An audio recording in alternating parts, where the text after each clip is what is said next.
కూడా సుపరిచితం. ఇప్పుడే మా ఆనంద్ సూర్య గారు చెప్పారు, వారి శిష్యుని కానీ నాకు పరిచయం లేదని చెప్పారు. చాలా సంతోషం. ఆ విధంగానే వాళ్ళ దగ్గరికి వచ్చినా పనిచేసే కార్యక్రమం చేస్తాం. చాలా మంది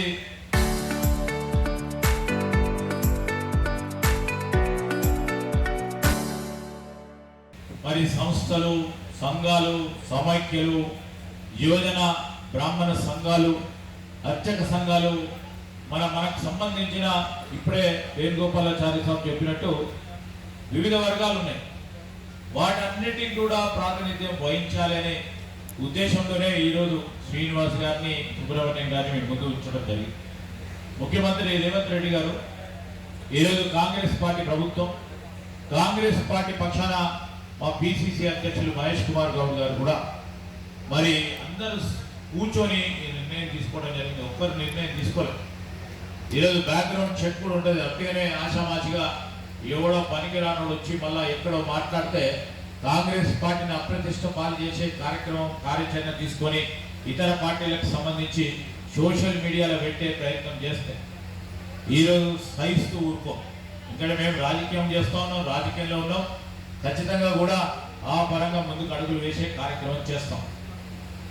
మనము ఒక ఆలోచనతో మంచి జరగాలి, ఈ సమస్యకు సంబంధించి మంచి జరగాలి, మంచి ఆలోచనతో పరిషత్తుకు వెళ్ళాలి.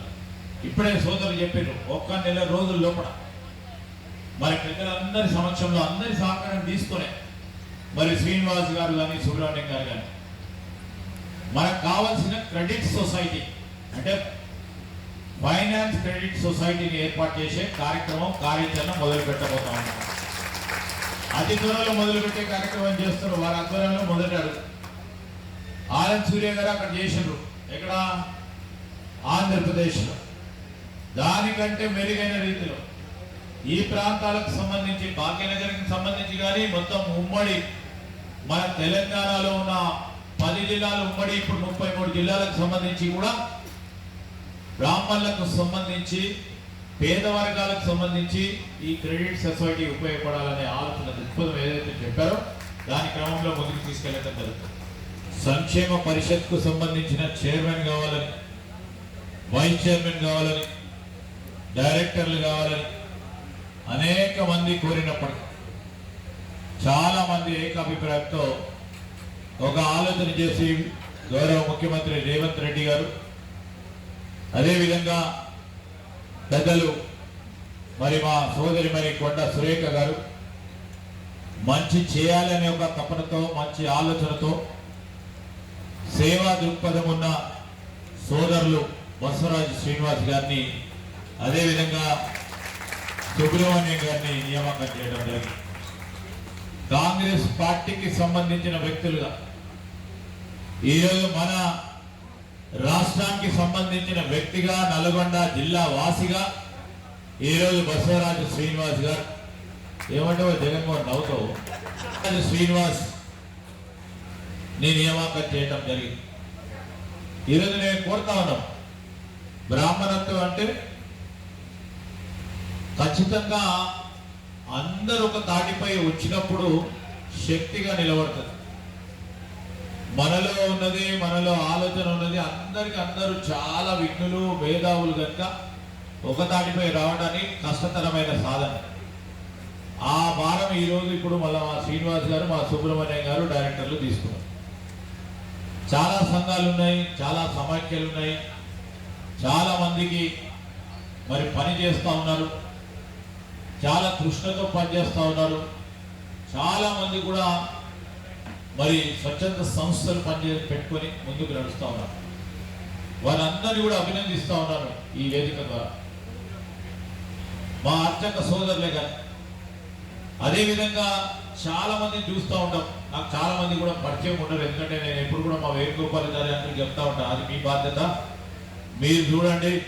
లేకుంటే మా తులసి శ్రీనివాస్ వస్తాడో, మా జగన్మోహన్ వస్తాడో, వాళ్ళ బాధ్యత, వాళ్ళకి సంబంధించిన ఏదైనా ఉంటే నాకు తెలిస్తే తీసుకురండి. ఎందుకంటే నేను నా రాజకీయ ఆలోచనలు వేరే తీరుగా ఉంటాయి. అందుకోసం మీరు వస్తే తీసుకురండి, నా దగ్గరకు వచ్చిన వాళ్ళకు తప్పకుండా పనిచేసే ప్రయత్నం చేస్తా అని చెప్తా.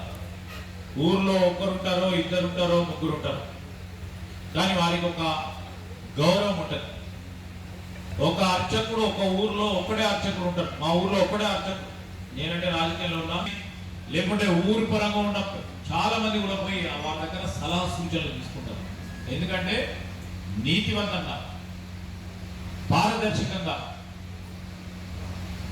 ఆ ఊరికి కానీ ఆ సమాజానికి కానీ మేలు చేసే ఆలోచన చేసేవాడే అర్చకుడు అని గౌరవిస్తారు. ఆ గౌరవాన్ని కాపాడుకునే ప్రయత్నం చేయాలి. మనం ఆ గౌరవాన్ని కాపాడుకునే ప్రయత్నం చేయాలి.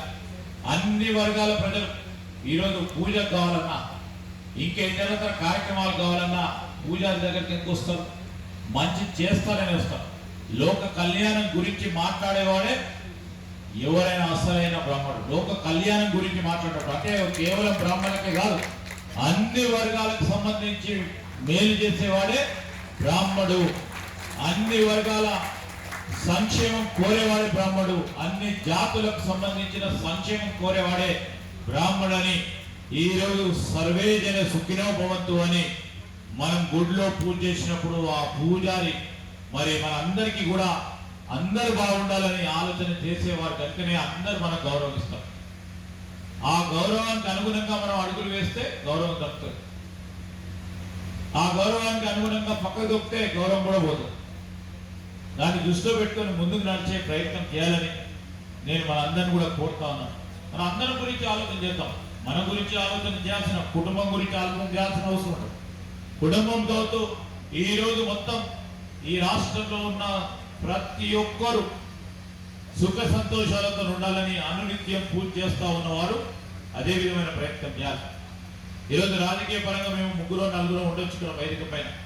మొన్ననే నాతో పాటు మా సోదరులు హుజురాబాద్ నియోజకవర్గానికి సంబంధించి మిత్రులు ప్రణవ్ ఉన్నారు. మొన్న నిలబడ్డాడు అసెంబ్లీ ఎన్నికలు. యువకుడు, ఉత్సాహవంతుడు, మీకు చాలా మందికి పరిచయం లేకపోవచ్చు. చాలా గట్టి ప్రయత్నం చేసినప్పటికీ ఫలితాలు రాకపోయింది. యువకుడిగా నిలబడి మరి సింగపూర్ రాజేశ్వరరావు గారని పార్లమెంట్ సభ్యులుగా ఉండే వారు మనవడు. వారు ఇంకా అనేక మంది చాలా కష్టంతో కూడుకున్న పని రాజకీయాన్ని అలవర్చుకొని 10 మందికి మేలు చేయాలని ప్రయత్నం చేస్తా ఉన్నారు. ఈరోజు మా వేణుగోపాలరావు గారు ఉన్నారు ఇక్కడ. అదేవిధంగా కొన్ని ఆలోచన చేస్తున్నారు. గవర్నమెంట్ కారు కావాలి, అన్ని తీరులో ఉండాలా, అన్ని తీరులో అనుభవం చేయాలా. ఈరోజు వారి ఆలోచన విధానాన్ని మీరందరూ కూడా స్పష్టంగా ఆలోచన చేసి ముందుకు తీసుకెళ్లే ప్రయత్నం చేయండి. మేమందరం కూడా ఉన్నాం. ఈ రోజు దేవాదాయ శాఖ మంత్రి వారిని వచ్చి ఇట్లాంటి కార్యక్రమాలు ఈరోజు 6-7 ఉన్నాయి. వివిధ సంఘాలు పెద్దలు మా హనుమంతరావు గారు కూడా ఈ రోజే పదవి బాధ్యతలు చేపడతా ఉన్నారు. ఈరోజు ఇంత ప్రాముఖ్యతనిచ్చి దేవాదాయ శాఖ మంత్రి గారు ఇక్కడికి వచ్చింది. మనమందరం కూడా స్పష్టంగా మేము, మీరు, మంత్రి గారు, మేమందరం కూడా ఈరోజు కాంగ్రెస్ పార్టీకి సంబంధించిన ప్రభుత్వం, మేలు చేసే ప్రభుత్వం, అన్ని సంఘాలకు సంబంధించి వారికి ఉన్న చిన్న సమస్యలను కూడా ముందు పెట్టే ప్రయత్నం చేస్తే మా పరిధిలో ఉన్నంత వరకు మేము పరిష్కారం చేస్తాం బాధ్యతగా. ఈరోజు నేను రంగారెడ్డి జిల్లా మరి ఇన్ఛార్జ్ మంత్రిగా కూడా ఉన్నా. కొన్ని సందర్భాల్లో ఆ జిల్లాలకు సంబంధించిన పెద్దలందరూ వస్తూ ఉంటారు. చిన్న సమస్యనో పెద్ద సమస్యనో వీలున్నంత వరకు పరిష్కారం చేసే అందరిలాగా చేస్తూ ఉంటారు. నాకంటే ముందు ఉదాహరణ చెప్తారు, మా మల్రెడ్డి రామరెడ్డి గారే మన సంఘానికి సంబంధించి వారే తీసుకొచ్చి 2-3 సమస్యలు. మా రంగన్న గారు కూడా అదే విధంగా చెప్తా ఉంటాడు. శ్రీనివాసుడు ముందుకు తీసుకొచ్చి నడిపించి మల్రెడ్డి రంగారెడ్డి గారు ఫస్ట్. అది ఎవరికి తెలియదు. వారు వచ్చి వారు ప్రత్యేకమైన ఆలోచన చేసి చాలా రోజులు అయిపోయింది. తర్వాత ఒకటి ఆలస్యమైంది. అయినా కానీ రాబోయే 2.5 సంవత్సరం పూర్తి స్థాయిలో మొదటి దఫగా అన్ని కార్యక్రమాలు చేయాలి. చాలా మంది అర్హత పొందిన వారందరూ కూడా ఉన్నారు. చైర్మన్ కావడానికి అర్హత ఉండి ఉన్న వారికి ఈ బ్రాహ్మణ సమాజానికి సంఘాల ద్వారా వివిధ జిల్లాలు తిరుగుతూ అనేక కార్యక్రమాలు చేస్తూ ఉన్న సందర్భాలు ఉన్నాయి. మా జగన్మోహన్ తిరుగుతూనే ఉంటాడు, ఏదో పెడుతుంటాడు. అప్పుడప్పుడు ఇటువంటి చిన్న కార్యక్రమాలు అటు ఇటు పోతూ ఉంటాయి. కానీ చాలా గట్టిగా పనిచేసే వ్యక్తిగా కూడా మాకు తెలుసు. సంక్షేమ సంఘం అనేది గత ప్రభుత్వంలో ఏర్పాటు చేయడం జరిగింది. ఏర్పాటైతే చేశారు, కానీ ఈ సంక్షేమ సంఘం ద్వారా బ్రాహ్మణులకు ఎటువంటి సహాయ సహకారాలు అందించిన సందర్భం లేదు. అప్పుడు చైర్మన్ కూడా వేయనట్టున్నారు, వేసారు కూడా అందలేదు. ఎప్పుడైతే మరి మన ప్రభుత్వం వచ్చిందో శ్రీధర్ అన్న దీని మీద ప్రత్యేక దృష్టి సారించి మరి పేరుకు సంఘం ఉంది, సంఘంలో మరి సరైన డబ్బులు లేకపోతే ఆ సంఘం ఉన్న ఒకటే లేకపోయినా ఒకటే అని వేదిక మీద ఉన్న సిసి మన వేణుగోపాల్ అన్న కానీ అన్న కానీ మరి ఇద్దరు వేణుగోపాల్ అన్న వీళ్ళందరూ కూడా మరి సీఎం గారితో ఫోర్స్ చేసి మీరు దీనికి తప్పకుండా కొన్ని నిధులు కేటాయించవలసిన అవసరం ఉంది, అప్పుడే ఈ సంఘాన్ని సంక్షేమ సంఘంగా మేము ముందుకు నడిపించేదానికి అవకాశం ఉంటుంది అని కోరిన వెంటనే మన ముఖ్యమంత్రి గారు ఇందులో మరి ఆర్థిక సహాయం అందించడము, అప్పటి నుంచి కూడా ఈ సంఘం ద్వారా మరి బ్రాహ్మణులకు మేము చేయగలిగినటువంటి సహాయ సహకారాలను చేస్తున్న విషయాన్ని ఈ సందర్భంగా నేను విజ్ఞప్తి చేస్తూ ఉన్నాను. ఇక్కడ ఒక ప్రత్యేకత ఏంటంటే నేను ఒక్కదాన్నే బ్రాహ్మణ్ కాదు, ఒక రామకృష్ణ గారు బ్రాహ్మణే, ఈరోజు మా ప్రిన్సిపల్ సెక్రటరీ గారు బ్రాహ్మణే, మా కమిషనర్ గారు బ్రాహ్మణే, ఈరోజు అందరూ కూడా దేవాదాయ శాఖ మీద పట్టు ఉన్న వాళ్ళు అందరూ కూడా బ్రాహ్మణే. నేనంటే ఇంకా మా స్థానంలో కూడా బ్రాహ్మణులు ఉంటే ఇంకా ఎక్కువగా మరి అభివృద్ధి చెందేదేమో, కానీ నా అదృష్టం నాకు భగవంతుడు నాకు ఈ అవకాశం ఇచ్చాడు. ఇచ్చినా కూడా నేను కూడా మీ అందరి బాగుకోరి మీ సమస్యలను ఆకలింపజేసుకొని వాటిని ఏ విధంగా పరిష్కరించాలని ప్రతి నిమిషము కూడా నేను కానీ మరి ప్రిన్సిపల్ సెక్రటరీ గారు కానీ కమిషనర్ గారు కానీ కూర్చున్నామంటే ఏదో ఒక కొత్తది తప్పకుండా ఇది చెయ్యాలి, ఈ విధంగా మార్చాలి, ఇటువంటి కార్యక్రమాలు తీసుకోవాలి, వీళ్ళకి ఈ విధంగా సహాయపడాలి మనకు ఎక్కువగా వస్తూ ఉంటాయి. ఇచ్చామని చెప్పుకోవడానికి నేను నిజంగా గర్వపడతా ఉన్నాను.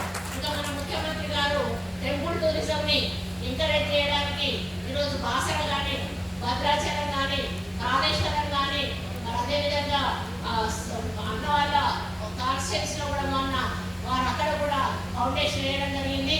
ఈ విధంగా వేములవాడ కూడా ఈరోజు కోట్ల రూపాయలతోటి మరి మొత్తం ఆ యొక్క రూపురేఖలు మార్చే విధంగా మనం ప్లాన్ సిద్ధం చేసుకొని వందలాది కోట్ల నిధులు విడుదల చేసి ఈరోజు అవన్నీ కూడా మరి ముందుకు తీసుకుపోతా ఉన్నాం. మన సమ్మక్క సారమ్మ జాతర అంటే అది గిరిజనుల జాతర, మరి కోట్లాది మంది వచ్చేటువంటి ఆ జాతరను కూడా ఒక కోట్ల రూపాయలతోటి అభివృద్ధి చేసిన ఘనత కూడా మన ముఖ్యమంత్రి గారికి దక్కుతుందనేది కూడా ఈ సందర్భంగా నేను వినవించుకుంటా ఉన్నాను. మరి మన ఈ యొక్క సంక్షేమ సంఘం అనేది మరి మీ అభివృద్ధి కోసం సంక్షేమం కోసం పనిచేస్తున్న ఒక సామాజిక సేవా సంస్థ. ఈ సంస్థ ప్రధానంగా ఆర్థికంగా బలహీనమైన బ్రాహ్మణ కుటుంబాలకు సహాయం చేయడం, విద్య మరియు ఆధ్యాత్మిక కార్యక్రమాలను నిర్వహించడంలో మరి సేవలు చేయడం జరుగుతుంది. మరి సంస్థ యొక్క ప్రధాన లక్ష్యాలు ఏంటంటే బ్రాహ్మణ సమాజ సంక్షేమం, విద్యార్థులకు విద్యా సహాయం, వేద పండితులకు ప్రోత్సాహం, పేద కుటుంబాలకు ఆర్థిక సహాయం, సాంస్కృతిక మరియు ఆధ్యాత్మిక కార్యక్రమాల నిర్వహణ చేయడం. అదేవిధంగా ముఖ్య కార్యక్రమాలు ఏంటంటే ఉచిత సామూహిక ఉపనయనాలు, ఆరోగ్య శిబిరాలు, అన్నదాన కార్యక్రమాలు, వేద పాఠశాలలకు సహాయం, యువతకు ఉపాధి మార్గదర్శకం. అలాగే మరి ఈ సంస్థలో తెలంగాణ ప్రభుత్వ ఆధ్వర్యంలో పనిచేసే అధికారిక పరిషత్ ఇది బ్రాహ్మణుల కోసం పలు ప్రభుత్వ పథకాలను అమలు చేస్తూ ఉంది. మరి విదేశీ విద్య సహాయం, అదేవిధంగా తెలంగాణలో ఎన్నో రకాల సంక్షేమ అభివృద్ధి కార్యక్రమాలు అర్చకుల పక్షాన మరి అడ్మినిస్ట్రేషన్ పక్షాన కానీ చాలా నిర్ణయాలు తీసుకున్నాం. సంవత్సరాలుగా పెండింగ్లో ఉన్నటువంటి చేయడం జరిగింది. మరి మొన్ననే 190 ఉద్యోగాలకు కూడా ఒక మరి ఆర్డర్ కూడా మనం గవర్నమెంట్ తీసుకున్నాము. త్వరలోనే ఆ ఆర్డర్ నోటిఫికేషన్ చేస్తే 190 మంది ఈవోలను కూడా మనం రిక్రూట్ చేసుకునేటువంటి అవకాశం ఉంటుంది. ఇంకా ప్రమోషన్స్ కూడా ఉన్నాయి, ప్రమోషన్స్ కూడా ఇచ్చే అవకాశం ఉంది. ఎక్కడెక్కడైతే మరి శాంక్షన్ పోస్టులు ఉన్నాయో అక్కడ మనకు కొత్త పోస్టులు లేని చోట గవర్నమెంట్కు అవుట్సోర్సింగ్ ద్వారానైనా పెట్టుకోవాలని చెప్పి మరి పర్మిషన్ కోసం కూడా ఫైనాన్స్ డిపార్ట్మెంట్కు రాయడం జరిగింది. గుడి ఉంటే ఒక గుడిలో ఒక అయ్యగారు ఉంటే సరిపోదు, గుడిలో ఒక స్వీపర్ ఉండాలి, ఇంకా కొంత అదో ఇదో సహాయం అందించడానికి చేతి కింద మనుషులు ఉండాల్సిన అవసరం ఉన్నది. ఆ విధంగా లేకుండా చాలా టెంపుల్స్ కూడా మరి మెయింటెనెన్స్ లేక ఉన్నటువంటి సందర్భాలు మనం చూస్తూ ఉన్నాం. ఆ విధంగా ఉండకుండా టెంపుల్స్ కరకరలాడాలంటే అన్ని సౌకర్యాలు ఉండాలి.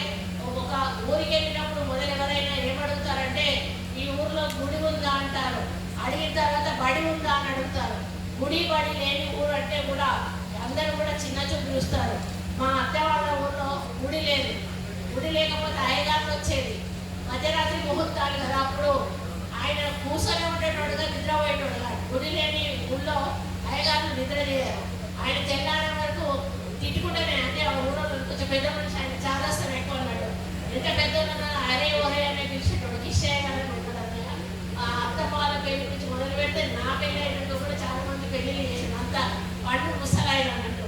ఆయన నేను గుడి కట్టి సావాలనే ఊళ్ళేగా మీరు మేము అడుకోవద్దారా బాబా ఇక్కడ అని చెప్పి కోపడుతూ ఉండేవాడు. అంటే గుడి అనేది ప్రతి ఊరికి కూడా ఉండాల్సిన అవసరం ఉన్నది. మరి ఇప్పుడు ఈ మధ్యకాలంలో మనం చూస్తూ ఉన్నాము, ప్రతి ఒక్కరు కూడా ఒక అవగాహనతోటి వారి గ్రామాలలో ఈ యొక్క దేవాలయాల నిర్మాణాల మీద ప్రత్యేక శ్రద్ధ చూపించి కమిటీలు వేసుకొని వాళ్ళు చందాలు వసూలు చేసుకొని మరి మాకు మిగతా డబ్బులు మీరు ఇవ్వండి అని చెప్పి మా దగ్గరికి పెద్ద ఎత్తున రావడం జరుగుతుంది.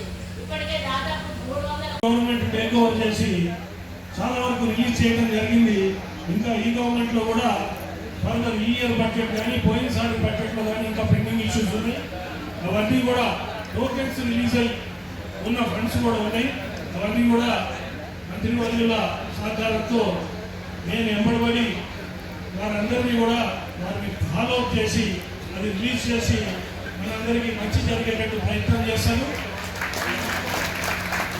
అదేవిధంగా నేను చైర్మన్ ఏంటంటే ఇక్కడ వచ్చిన వాళ్ళలో చాలా మంది బ్రాహ్మణులు కానీ నాన్ బ్రాహ్మణ్స్ కానీ వాళ్ళే చైర్మన్ అయినట్టు ఫీల్ అయ్యారు. వీరందరూ కూడా చైర్మన్లే. మీ అందరికీ సేవకులుగా పనిచేస్తారు. బ్రాహ్మణ పెద్దలు చాలా మంది ఉన్నారు. వాళ్ళందరికీ అడ్వైజర్స్, ముఖ్యంగా వేణుగోపాలాచార్య గారు అడ్వైస్ తీసుకుంటారు. ఆయన పోయిన పరిస్థితి కూడా ఉంది కాబట్టి వీరందరి సలహాలు తీసుకొని ముందరికి మొత్తం నేను ఇప్పటిదాకా జరిగింది ఒక లెక్క, ఇప్పటి నుంచి జరిగేది ఒక లెక్క అని చెప్పి అందరూ కూడా తెలియజేస్తూ బ్రాహ్మణ పరిషత్ ముందు ఏం చేయబోతుంది. నేను దాదాపుగా ఒక హాఫ్ అన్ అవర్ మాట్లాడదామని అనుకున్నా, కానీ సమయభావం లేకపోయింది. కానీ బ్రాహ్మణ సంక్షేమ పరిషత్ చైర్మన్గా ఏం చేయబోతున్నా అనేది కూడా మీకు 2 విషయాలు చెప్పాల్సిన అవసరం ఉంది. ముందు పెండింగ్ ఉన్న బకాయిల గురించి ప్రయత్నం చేయడం, అదేవిధంగా బ్రాహ్మణ భవనాలు పెండింగ్లో ఉన్నాయి, అప్రకర్మల భవనాలు పెండింగ్లో ఉన్నాయి, అవన్నింటినీ ఫాలో అప్ చేయడం. అదేవిధంగా క్రెడిట్ సొసైటీ, శ్రీపాద తెలంగాణ బ్రాహ్మణ కోఆపరేటివ్ క్రెడిట్ సొసైటీ, అది గవర్నమెంట్ దాదాపు ముఖ్యమంత్రి గారి ఆఫీస్లో ఉంది. దాన్ని కూడా తీసి ముందుగా నేనే ఒక 7 డిజిటెడ్ ఫిగర్ నేనే డొనేట్ చేసి తర్వాత ప్రభుత్వాన్ని కూడా అడిగి తర్వాత మనందరి సహకారం తీసుకొని ఆ క్రెడిట్ సొసైటీని ఈ 2 ఏళ్ల టర్మ్లో చాలా పెద్ద ఎత్తున తీసుకోపోతానని మీ అందరికీ తెలియజేస్తూ, విధంగా ఇంకోటి నేను పర్సనల్గా